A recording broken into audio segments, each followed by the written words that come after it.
Chapter 13 of The Lair of the White Worm by Bram Stoker.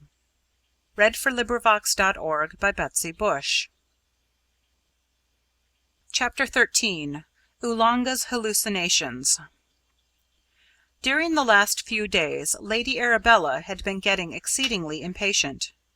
Her debts, always pressing, were growing to an embarrassing amount. The only hope she had of comfort in life was a good marriage. But the good marriage on which she had fixed her eye did not seem to move quickly enough. Indeed, it did not seem to move at all in the right direction. Edgar Caswall was not an ardent wooer. From the very first he seemed difficile, but he had been keeping to his own room ever since his struggle with Mimi Watford. On that occasion Lady Arabella had shown him in an unmistakable way what her feelings were. Indeed, she had made it known to him in a more overt way than pride should allow, that she wished to help and support him. The moment when she had gone across the room to stand beside him in his mesmeric struggle had been the very limit of her voluntary action. It was quite bitter enough, she felt, that he did not come to her. But now that she had made that advance, she felt that any withdrawal on his part would, to a woman of her class, be nothing less than a flaming insult. Had she not classed herself with his nigger servant, an unreformed savage? Had she not shown her preference for him at the festival of his home-coming? Had she not— Lady Arabella was cold-blooded, and she was prepared to go through all that might be necessary of indifference and even insult to become chatelaine of Castra Regis. In the meantime, she would show no hurry. She must wait. She might, in an unostentatious way, come to him again. She knew him now, and could make a keen guess at his desires with regard to Lilla Watford. With that secret in her possession, she could bring pressure to bear on Caswall which would make it no easy matter for him to evade her. The great difficulty was how to get near him. He was shut up within his castle, and guarded by a defence of convention, which she could not pass without danger of ill repute to herself. Over this question she thought and thought for days and nights.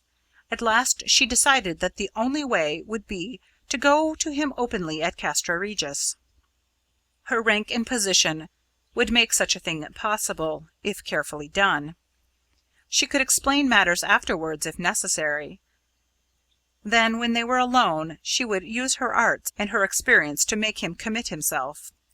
After all, he was only a man, with a man's dislike of difficult or awkward situations. She felt quite sufficient confidence in her own womanhood to carry her through any difficulty which might arise. From Diana's Grove she heard each day the luncheon gong from Castra Regis sound, and knew the hour when the servants would be in the back of the house. She would enter the house at that hour, and, pretending that she could not make anyone hear her, would seek him in his own rooms.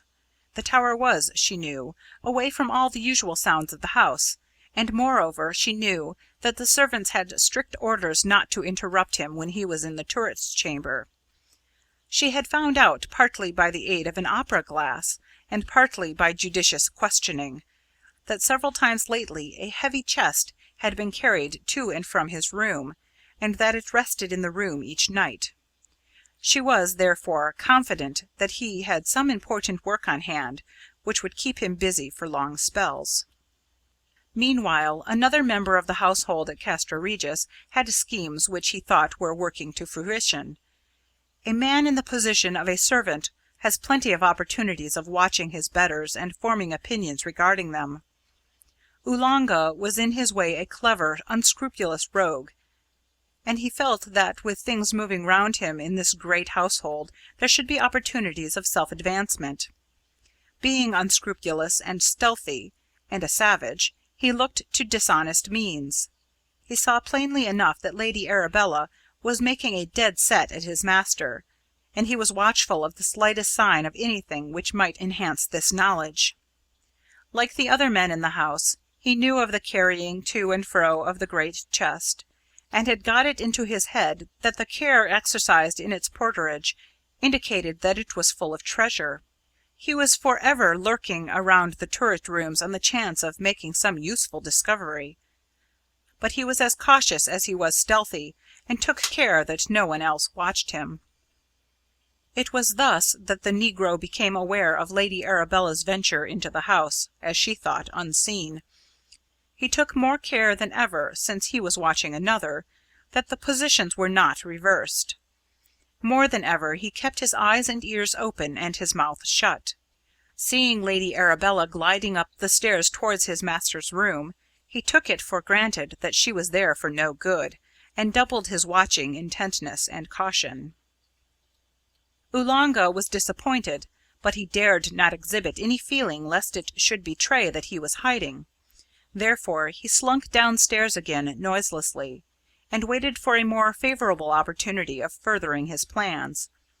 It must be borne in mind that he thought that the heavy trunk was full of valuables, and that he believed that Lady Arabella had come to try to steal it.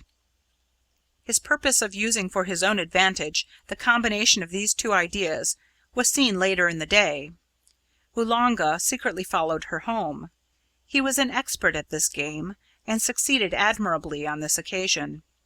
He watched her enter the private gate of Diana's Grove, and then, taking a roundabout course and keeping out of her sight, he at last overtook her in a thick part of the grove where no one could see the meeting. Lady Arabella was much surprised. She had not seen the negro for several days, and had almost forgotten his existence. Oolanga would have been startled had he known and been capable of understanding the real value placed on him, his beauty, his worthiness, by other persons, and compared it with the value in these matters in which he held himself. Doubtless Oolanga had his dreams like other men. In such cases he saw himself as a young sun-god, as beautiful as the eye of dusky or even white womanhood had ever dwelt upon.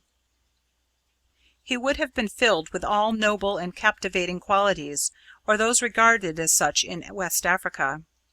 Women would have loved him, and would have told him so in the overt and fervid manner usual in affairs of the heart in the shadowy depths of the forest of the Gold Coast.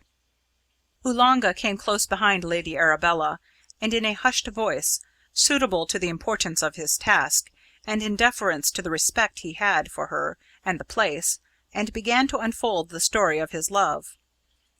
Lady Arabella was not usually a humorous person, but no man or woman of the white race could have checked the laughter which rose spontaneously to her lips.